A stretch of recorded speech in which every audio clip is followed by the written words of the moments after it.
Hey friends, it's Jennifer Arl here with your Daily Hope, and today our great verse is 2 Corinthians chapter 12, verse 9, that says, God said to me, my grace is sufficient for you, for my power is made perfect in weakness. Therefore, I will boast all the more gladly about my weaknesses so that Christ's power may rest on me. What a fantastic verse. Because truly, does anyone out there like to mess up? Do you enjoy realizing that you don't have what it takes to face a situation? Probably not. I know I don't.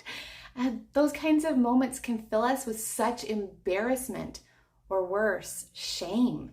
And that's why so many of us fear failure. So we over-prepare or we hide our insecurities. And deep down, I think that quite often we're afraid that our weaknesses, our inadequacies, our mistakes, our failures, they're going to make us unlovable and less valuable. But what if, just what if, my friends, the one who made you and me knew exactly what he was doing when he made us human? Not superhuman, perfect specimens, but human, fragile, vulnerable, imperfect, humans that are weak and bound to mess up. I think our Creator made us intentionally. And he says his love and affection for you makes you worthy and lovable. His grace meets us in our brokenness and shows us unconditional love. It's a love that does not depend on our performance or on us being good enough. You and I, we are enough because he is enough and his grace covers us. It's in our weaknesses, when we come to the end of ourselves and finally surrender, where we often experience God's power, his faithfulness, his unconditional love the most.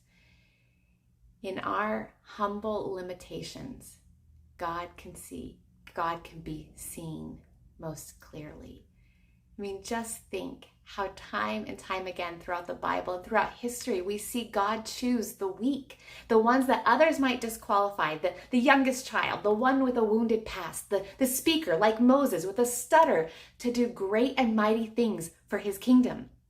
You have to remember, Jesus came as a vulnerable, dependent baby, and he died beaten, battered, humiliated on a cross. These are things that people see as weakness, but God loves to take what the world sees as weakness, what we may see as weaknesses in ourselves, and reveal himself through it. So let God meet you in your weakness today, in your humanity.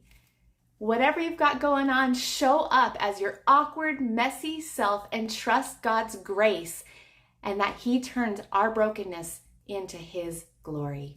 I hope I see you soon, friends.